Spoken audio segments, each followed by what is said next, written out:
Bonsoir, nous avons déjà consacré de nombreux JDF aux différents aspects du diabète. C'est pourquoi, avant de débattre avec les professions de santé sur l'harmonie supposée de l'éducation thérapeutique en la matière, nous avons voulu faire le point sur les nouveautés parce que c'est une spécialité qui bouge beaucoup.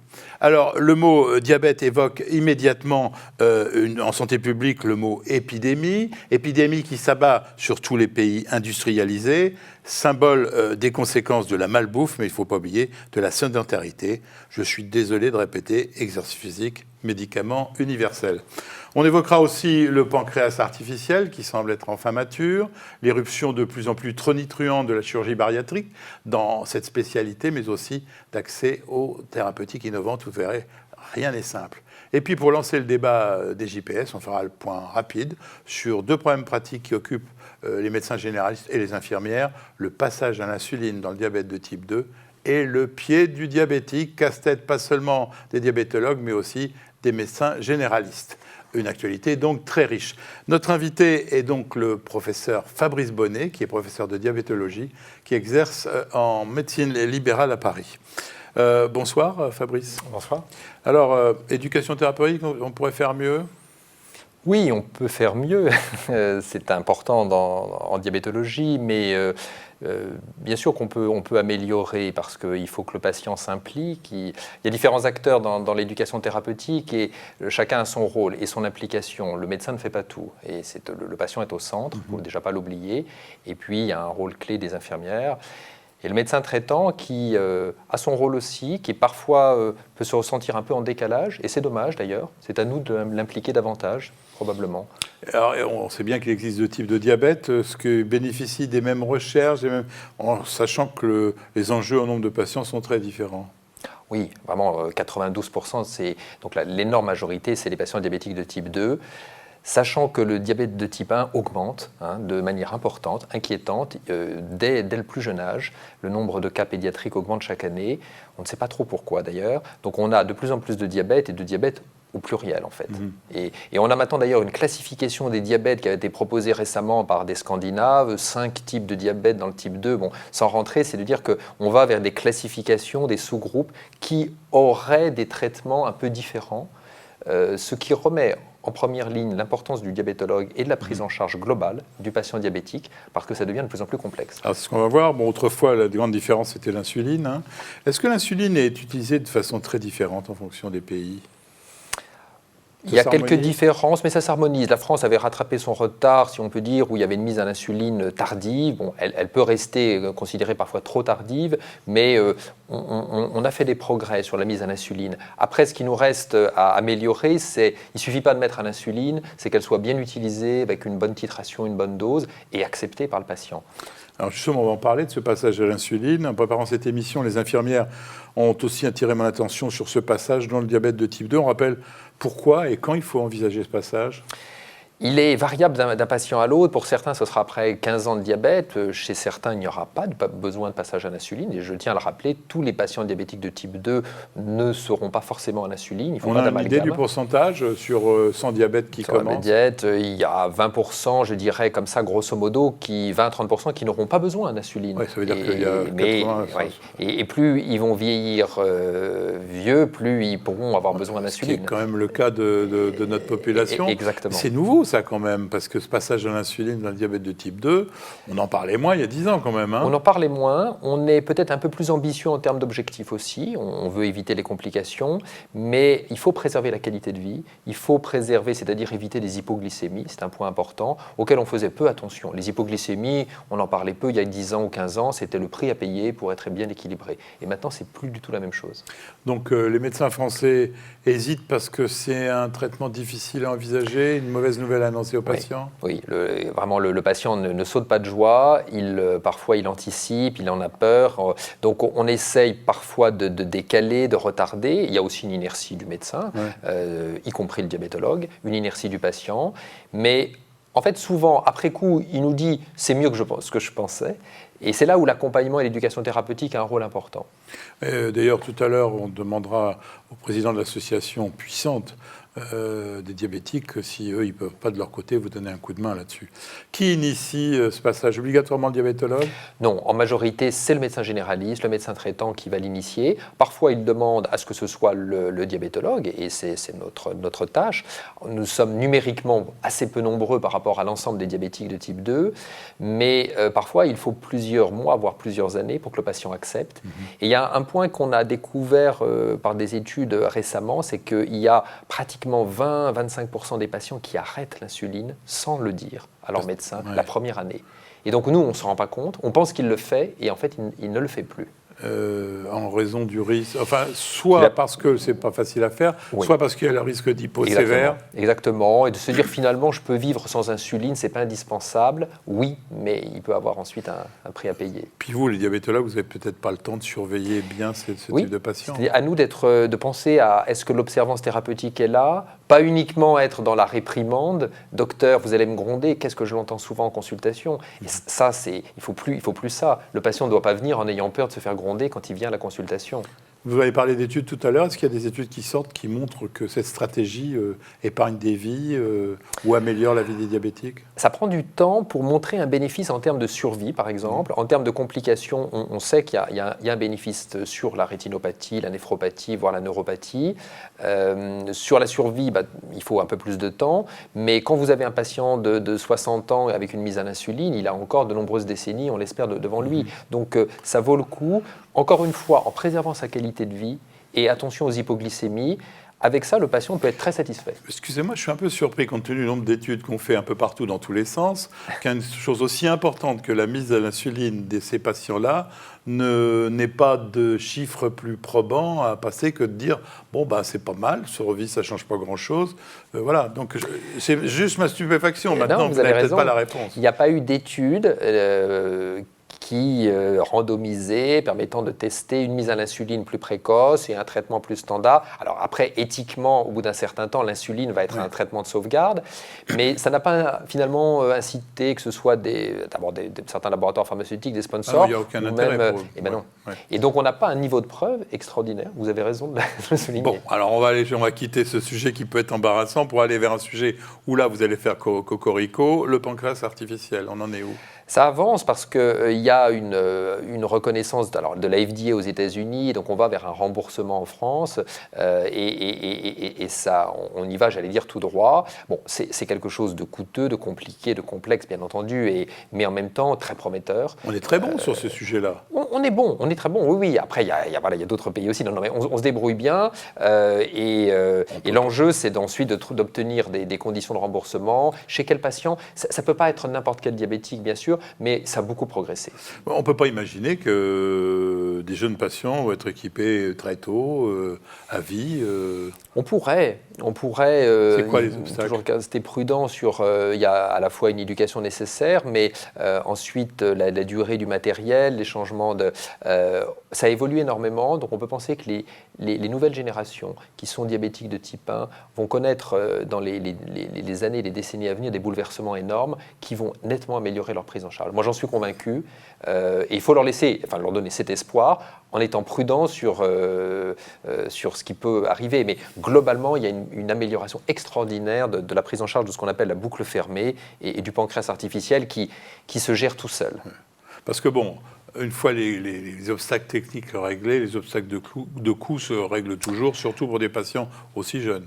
C'est vrai, avec alors le coût va à un moment donné quand même poser question, bien entendu, parce qu'on va nous demander des études montrant qu'on améliore l'espérance de vie, là on n'aura pas ces études, on va améliorer le bien-être, on va aller vers un meilleur équilibre et on sait que c'est important. Donc globalement... C'est déjà pas mal quand même. Exactement. Je pense que les discussions avec nos autorités de santé porteront leurs fruits, mais l'enveloppe du diabète augmentant, le coût du diabète et des diabètes au pluriel augmentant, toute discussion sur le diabète est difficile avec nos autorités de santé. Je vous pose une question à laquelle vous ne pouvez pas répondre. Est-ce que dans 100 ans, le diabète existera encore? Mais votre sentiment? Parce qu'on fait attention à ce qu'on mange, on va faire de l'exercice physique, on a des nouveaux médicaments. Oui, je pense qu'il sera réglé par un petit traitement qui passera inaperçu. Donc ce ne sera probablement un problème beaucoup moins important qu'il ne l'est actuellement, et espérons-le en tout cas. Surtout avec les recherches sur l'ADN de chacun, tout le monde connaîtra ses sensibilités. Il y aura des traitements précoces probablement chez les patients prédisposés. Justement, parlons des thérapeutiques. Bon, première chose, le paradoxe de votre métier, c'est quand même ce que vous craignez le plus, vous les diabétologues, c'est l'hypoglycémie. Alors quand on explique ça aux gens, on dit c'est quoi leur boulot? C'est s'intéresser au trop de sucre ou l'hypoglycémie? Ça reste un problème important dans vos congrès. Oui, parce que en termes de qualité de vie, c'est embêtant pour le patient. On s'est rendu compte depuis quelques années que ça majore le risque cardiovasculaire, que ça peut entraîner des décès, des morts subites. Donc sans faire peur aux patients, il faut être vigilant. Et donc nous cherchons absolument à minimiser ce risque par les traitements que l'on propose, y compris avec de nouvelles insulines qui donnent moins d'hypo que les anciennes. Et donc il y a une volonté d'améliorer les traitements, non pas forcément pour donner les derniers traitements, pour améliorer la qualité de vie du patient. Je donne un exemple. Les sulfamides donnent beaucoup d'hypoglycémie. Oui, on le sait depuis nos études de médecine. Chaque fois que je vais dans un de vos congrès internationaux, que ce soit partout dans le monde, on tape sur les sulfamides et on continue à les prescrire. Et on continue à les prescrire parce qu'ils sont pas chers, donc promus par l'HAS en disant finalement c'est un traitement qui a fait ses preuves. Mais qui a fait ses preuves, qu'est-ce qu'on veut dire là-dedans? Qu'il est ancien, 30 ans, mais en même temps le niveau de preuve des bénéfices des sulfamides est très limité. Et ça, on est nombreux à le reconnaître dans le monde entier. Ce n'est pas une position uniquement française. Donc il y a ce paradoxe, vous avez raison. Alors, il y a une position extrêmement française, en revanche, qui est dans l'innovation aux thérapeutiques qui théoriquement marchent. En cancérologie, c'est évident, on a fait beaucoup d'émissions. Alors vous, le diabète, vous échappez pas à ça. Et quand on connaît le nombre de millions de personnes concernées, lors de votre congrès annuel, celui de la Société française de diabétologie ou francophone de diabétologie, tout le monde parlait d'une lettre incendiaire que vous, diabétologues, avez envoyée au comité de transparence. Ça concerne quoi, ça? Que les médecins généraux soient au courant. Non, tout à fait, c'est important, et même les patients. Il y a une nouvelle classe qui existe depuis 4 à 5 ans, donc ce n'est pas une nouveauté à ce point, qui est commercialisée et remboursée dans plus de 100 pays dans le monde et dans la plupart des pays occidentaux, notamment en Europe, à part, à ma connaissance, l'Albanie, peut-être la Pologne et la France. Ouais, c'est les inhibiteurs de SGLT2. Ça calme, ça. Ça calme. Ouais. Et nous nous distinguons en refusant pour l'instant, la commission de transparence de l'HAS refuse le remboursement de cette classe, en mettant en évidence d'éventuels effets indésirables qui peuvent être graves de type amputation, mais pour laquelle la causalité, l'implication du médicament n'est pas prouvée, il y a une association, et qu'ils oublient que dans la balance bénéfice-risque, il y a une réduction du risque d'insuffisance cardiaque, de mortalité cardiovasculaire, de néphropathie, qui est très importante. Et donc nous, on attend pour nos patients diabétiques de type 2 qui ont des problèmes cardiovasculaires de prescrire cette classe. Nos collègues dans le monde entier nous disent c'est très bien, c'est une arme supplémentaire. Et nous ne pouvons pas en France, malgré plusieurs auditions, malgré des lettres de sociétés savantes. Et donc le dernier courrier, effectivement, parle d'une exception française, le French Paradox, d'un point de vue un peu ironique, mais à juste titre, en disant que là, on se singularise avec ce principe de précaution français qui n'est pas si bon que ça, qu'on met un peu en avant en se targuant de donner des leçons au monde entier, mais ça nous pose question. Et j'ai de plus en plus de patients en consultation qui sont au courant grâce à Internet et qui me disent « mais expliquez-moi pourquoi nous n'y avons pas droit ». Et donc j'interpelle. Vous interpellez les pouvoirs publics qui vous regardent là. Exactement, les patients, les associations. Les associations de patients, on verra ça tout à l'heure. Mais alors je vais être un peu... Je vais un peu vous égratigner, si j'ose dire. Problème franco-français. Est-ce que ce n'est pas un effet retard de l'affaire Mediator, qui est quand même un peu partie de vos rangs et dont on sait qu'elle n'est pas encore complètement jugée? Mais oui, non, vous avez raison. Très certainement, on paye tous ce scandale du Mediator qui effectivement a été un vrai scandale et qui a meurtri la communauté diabétologique française, qui porte sa part de responsabilité et qu'on nous fait... et les autorités de santé se sont reprochées probablement d'avoir été peut-être trop laxistes et donc là corrigent, dès que c'est du diabète, en pensant aussi qu'un traitement du diabète, ce n'est pas la priorité. Un traitement de cancéro sera plus utile, comme s'il y avait une balance à faire, une hiérarchie, et que pour certains, baisser la glycémie, ce n'est pas si important que ça. Vous donnez une image moyenâgeuse des gens qui sont vos interlocuteurs, parce qu'il n'y a pas un médecin normal de ce monde qui ne connaît pas le tribut à payer de l'épidémie de diabète. Tout à fait, mais moi j'ai plaidé cette cause comme un avocat devant la commission de transparence en tant qu'expert. J'ai été écouté, mais je ne suis pas arrivé à les convaincre, alors qu'il n'y a pas de diabétologue, donc de gens spécialistes. Eh bien, ils n'écoutent pas les experts. Je n'ai pas été le seul à être auditionné. Et ce qui est rageant, énervant, frustrant, c'est finalement de ne pas faire confiance aux experts, ce qui est assez français aussi, et mais c'est toujours d'avoir peur. Effet médiateur, puisque maintenant, on dit qu'en France, on a les experts qu'on mérite et ceux qui n'ont pas sont pas forcément les meilleurs à prendre les décisions. Exactement. Voilà, et les autres ont toujours ce problème. Alors, en préparant cette émission, vous m'avez dit que vous vouliez assister sur le choix des antidiabétiques oraux. Qui doit maintenant s'adapter au profil des patients. Précisez-nous un peu ça pour les médecins. On est à l'ère du traitement personnalisé. Alors c'est vrai dans beaucoup de pathologies, y compris en cancérologie bien sûr, mais aussi en diabétologie, parce que maintenant où on a un éventail plus important de thérapeutiques, alors en espérant avoir les inhibiteurs de SGLT2, mais c'est donc le défi pour nous diabétologues et pour le médecin traitant, c'est de trouver la meilleure stratégie, la meilleure combinaison d'antidiabétiques injectables ou non injectables dans le diabète de type 2 et de les associer au bon moment également parce que ce n'est pas forcément comme autrefois sulfamide, metformine pendant 30 ans. Oui. Alors, donc c'est quelque part un traitement à la carte, profilé, personnalisé, qui va être la règle. Oui. C'est pas encore la règle. Pas complètement, parce qu'il y a le poids des habitudes. Il faut tenir compte des caractéristiques du patient. Est-ce qu'il a une insuffisance cardiaque? Est-ce qu'il a une insuffisance rénale? Est-ce qu'il a un surpoids ou pas? Il y a des traitements qui font maigrir, ou en tout cas favorisent l'amaigrissement, d'autres qui sont neutres sur le plan pondéral. Donc il y a toute une série de paramètres à prendre en ligne de compte, et même d'associations, parce que maintenant on associe l'insuline avec d'autres antidiabétiques pour optimiser l'effet. Est-ce qu'il faut vraiment que les médecins généralistes qui nous regardent s'appuient sur la compétence d'un diabétologue à un certain moment de... Je le pense, de ne pas hésiter. Certains médecins traitants ont de remarquables compétences et d'intérêt pour la diabétologie et ils font très bien. Après, donc, ce sera un stade plus tardif qu'ils auront besoin d'un avis diabétologique. Quand ils n'arrivent pas à équilibrer, en fait. Oui, quand ils se posent des questions, ils n'ont pas les réponses. À ce moment-là, quel que soit le stade, de ne pas hésiter à demander un avis diabétologique. C'est un avis ponctuel, c'est eux qui reprennent la main, mais c'est important parce qu'il y a eu beaucoup de modifications et d'innovations. Alors, j'ai regardé un petit peu dans votre congrès ce qui était nouveau. On a évoqué des comorbidités inhabituelles du diabète, stéatose et cancer du foie. Il y a une explication à ça ? Oui, parce qu'il y a l'épidémie d'obésité de plus en plus jeune chez des adolescents et des jeunes adultes qui ont une obésité, qui ont un foie gras, donc une stéatose, qui, on le sait, se complique de fibrose, de la NASH, et dans un certain nombre de cas, cette fibrose peut évoluer vers un hépatocarcinome. Donc moi j'ai été frappé de voir, en arrivant à Paris aussi, un rajeunissement de l'entrée dans le diabète de type 2, des patients qui ont 20 ans et qui viennent, on se dit c'est un type 1, ben non, c'est un type 2 avec une obésité et un foie stéatosique très marqué. Donc c'est quelque chose, on n'a pas malheureusement encore de traitements radicaux pour la stéatose hépatique, à part l'activité physique et l'amaigrissement et la diététique, mais on va devoir en tenir compte parce qu'il y a une épidémie de stéatose. Dans les fake news et dans tout ce que je peux regarder sur la médecine, la NASH, voilà déjà l'exemple d'une maladie qui aurait été créée par l'industrie pharmaceutique et ça, donc c'est vraiment, il faut arrêter. Non, bien sûr. C'est absolument pas vrai, ou qui a été créé par l'agroalimentaire. C'est la conséquence d'un mode de vie qui s'est sédentarisé, avec une alimentation trop riche, mais je ne pense pas qu'elle ait été commanditée par ni l'agroalimentaire ni l'industrie pharmaceutique.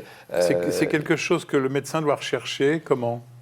Alors, une échographie hépatique peut tout simplement la mettre en évidence avec un foie hyperéchogène, un peu luisant, des marqueurs hépatiques à la biologie qui peuvent être altérés, mais on peut avoir une stéatose avec des marqueurs normaux. Donc l'échographie, surtout si on voit une hypertrophie à la palpation, mais je trouve que l'échographie permet de sensibiliser le patient. Systématique chez un diabétique mal équilibré. Oui, c'est un examen qui est indolore, qui ne coûte pas très cher. Ensuite, on ne la répète pas, mais qui permet de sensibiliser. Le patient peut prendre peur.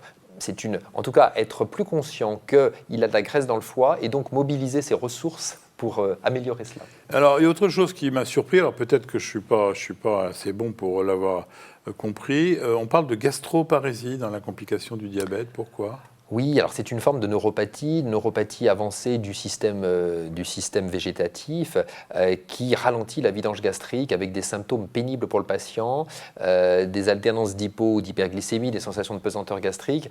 Les traitements médicamenteux sont très pauvres et peu efficaces. On peut aller vers une stimulation avec une sorte de pacemaker qui stimule l'estomac, mais c'est une complication d'un diabète avancé qui est grave et pénible. Si je suis un petit peu schématique, c'est la même action que sur les nerfs de l'estomac qu'il peut y avoir sur les nerfs des pieds, en fait, oui, dû au diabète. Exactement. C'est la neuropathie. Eh bien, pour aborder le débat qui va suivre avec les professionnels de santé, on va parler du pied du diabétique. Ça reste un souci pour vous ? Oui, on a amélioré à la fois la sensibilisation de l'ensemble des médecins et des paramédicaux à détecter des lésions précoces du pied diabétique. Il y a eu des progrès avec la prise en charge par la CPAM des forfaits de soins de pédicure pour les patients diabétiques, mais on a encore des patients qui ont des malperforants plantaires sévères, des amputations, et donc c'est une source de comorbidité, d'arrêt de travail, d'hospitalisation itérative important. On va saluer le professeur Ariane Sultan qui fait un très joli congrès sur justement ce pied du diabétique et qui prouve que votre recherche est importante. Mais le pied du diabétique, c'est aussi le royaume des podologues. Thierry Borsat, un de nos rédacteurs en chef, a enquêté pour savoir ce qui pourrait être organisé dans votre relation. Des images d'Erina Fourni. La prise en charge du pied du diabétique, les relations entre les podologues et les médecins, alors médecins généralistes ou diabétologues, est vraiment très importante. En effet, c'est le médecin qui va orienter le patient généralement chez le podologue, mais vice-versa. C'est-à-dire que nous, quand on constate quelque chose chez un patient diabétique, on va tout de suite en informer le médecin. Donc cette corrélation et ce travail ensemble est très important pour la bonne santé des pieds du patient. Pour encore mieux prendre en charge les patients, nous, en tant que podologue, on a besoin d'avoir des informations sur le diabète, sur s'il est équilibré ou pas, et sur généralement les traitements qui sont pris par les patients. Alors après, souvent, les patients qui sont bien au fait de leur diabète vont nous donner ces informations-là. Mais généralement, si on n'a pas assez d'infos, qu'on a besoin d'aller chercher un peu plus, on va prendre le temps de contacter le médecin. Le podologue va travailler vraiment sur le pied, sur la sensibilité du pied. On va aller faire des tests avec le monofilament pour voir quel est le niveau de sensibilité qu'a le patient, pour être sûr qu'on n'ait pas de problème de neuropathie. On va faire un bilan artériel, de voir la coloration du pied, de palper ce qu'on appelle l'époux pour voir si le sang passe bien au niveau des pieds. Et puis on va faire un état global trophique de la peau, des ongles et voir où est-ce qu'il risque d'y avoir des plaies pour éviter le problème et vraiment agir en préventif. Le pied du diabétique est gênant de par le fait qu'il risque les amputations. C'est vraiment le gros souci du pied du diabétique, donc il faut qu'il soit pris dans son ensemble. Et on ne peut pas traiter correctement au niveau podologique un pied du diabétique si le diabète n'est pas équilibré par le médecin ou par le diabétologue. Lors d'une consultation de podologie, on peut tout à fait repérer s'il y a une suspicion de diabète. Alors, c'est pas à tous les coups, mais quand on a un patient qui se retrouve avec une pathologie très importante et qui devrait normalement lui faire mal et qu'on se retrouve avec un patient qui souffre un petit peu, voire pas du tout, là oui, c'est un signe qui nous alerte et qui nous permet de renvoyer après le patient chez son médecin en lui disant « Attention, il y a une petite neuropathie, ça peut être soit un diabète ou ça peut être autre chose, mais en tout cas, on peut en tirer la sonnette d'alarme. » Notre métier à nous, pédicure podologue, c'est de leur faire comprendre que leur pied c'est important et qu'il faut qu'ils en prennent soin. Et de justement les sensibiliser sur les risques de plaies, les risques d'évolution s'ils ne prennent pas soin d'eux. Professeur Bonnet, ce reportage doit vous plaire parce que ça montre que le pédicure podologue, c'est autre chose que quelqu'un qui va s'occuper un petit peu des ongles incarnés, oui. Mais c'est un vrai auxiliaire pour vous. Ah oui, tout à fait. Leur rôle est crucial. Ils sont vraiment très impliqués dans cet aspect de prévention, de soins aussi, parce que l'hyperkératose est un premier stade qui peut évoluer vers parfois des lésions plus sévères. Et vraiment, on travaille en collaboration. Ça fait partie de cette chaîne qui est autour du patient diabétique et qui fonctionne bien. Ça fonctionne bien. On verra tout à l'heure. Malheureusement, on n'avait pas de diabétologue, on n'avait pas de place pour autant d'invités qu'on voulait, puisque vous connaissez quand même pas mal de professions de santé, vous, hein, les diabétologues. Mais on verra tout à l'heure, on a fait faire un autre reportage. Alors, une autre nouveauté qui n'a pas fini d'envahir vos congrès, ce qui est surprenant, la chirurgie bariatrique. Vous pouvez nous faire un petit rappel? Alors oui, c'est un grand succès en France, mais dans le monde entier. C'est une chirurgie de réduction de la taille de l'estomac, voire d'ablation des 3/4 de l'estomac, avec un court-circuit qu'on appelle le bypass.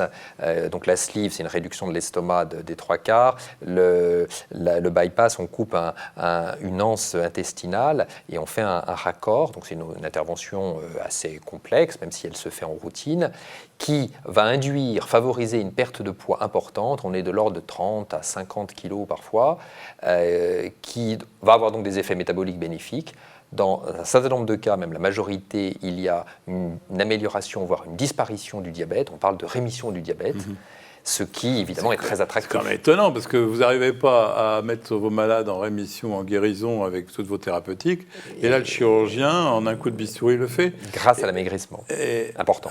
Alors, justement, c'est ça dont je vois bien certain. La chirurgie bariatrique dit, non, les diabétologues disent c'est grâce à l'amaigrissement. Mais ils ajoutent très perfidement, c'est parce qu'il y a un autre aspect de leur maladie qu'ils n'ont pas compris.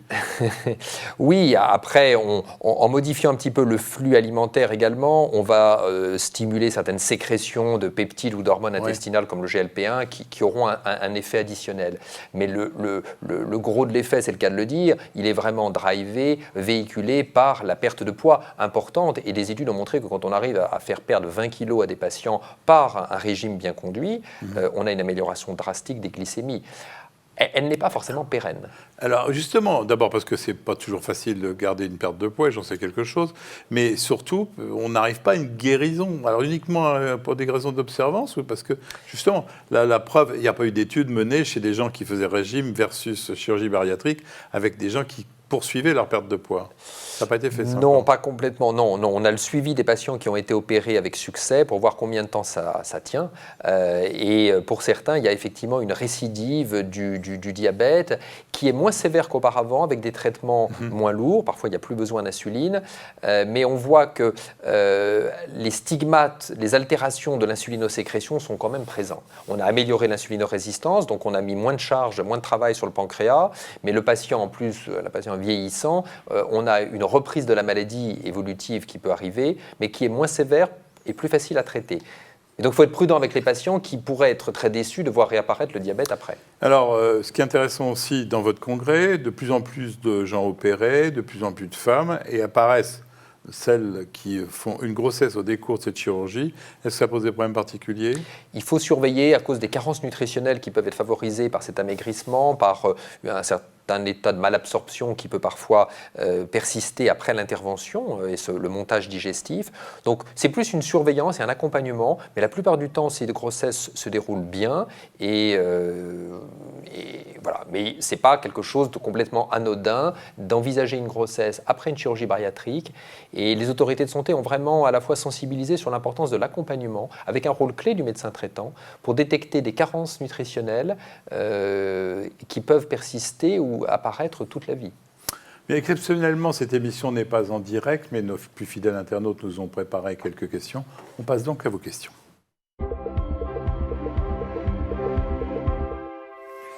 Alors, peut-être plus un commentaire, parce que je posais la question au décours de notre conversation. Un médecin lui dit, pour régulièrement des congrès de diabéto, les sulfamides d'hypoglycémie en sont très critiqués, pourtant de nombreux médecins continuent à les prescrire. On a un peu répondu à cette question-là. Oui, on peut les utiliser, on va pas dire que c'est...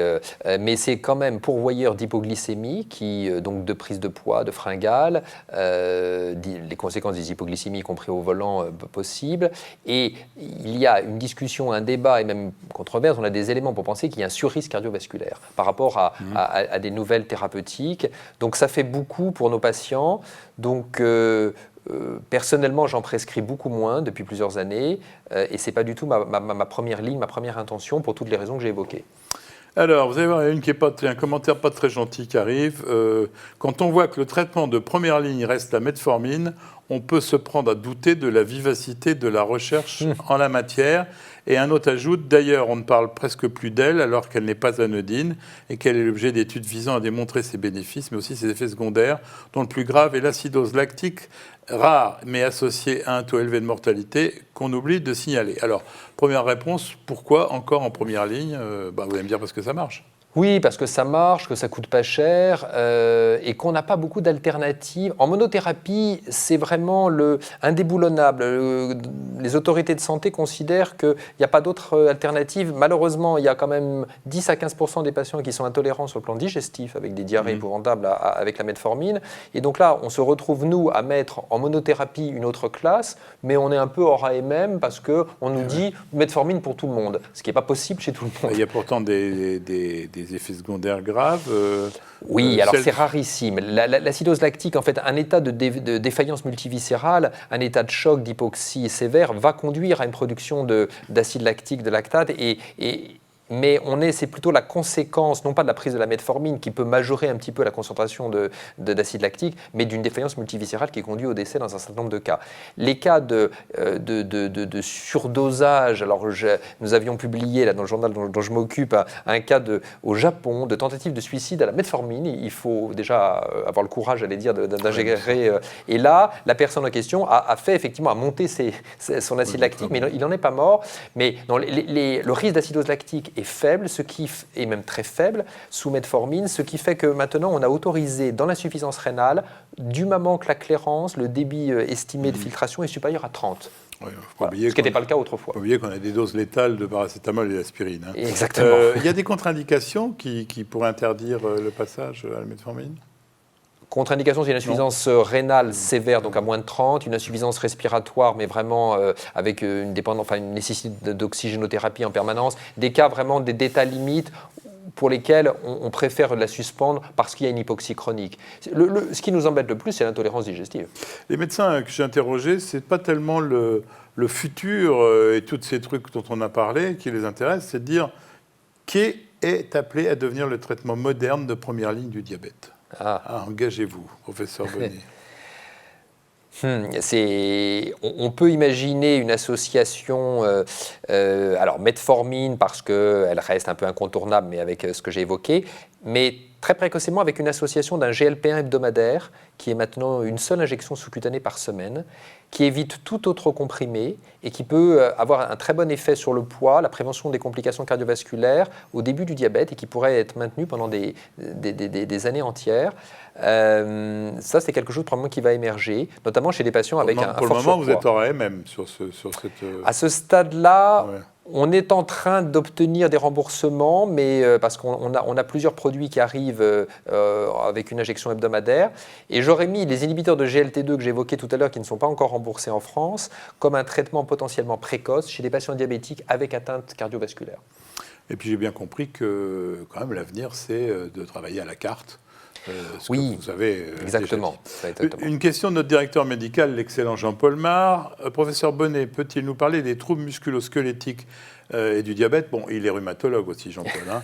Je vois des capsulites, des tendinites ou encore des canals carpiens dont l'hyperglycémie est, paraît-il, l'origine.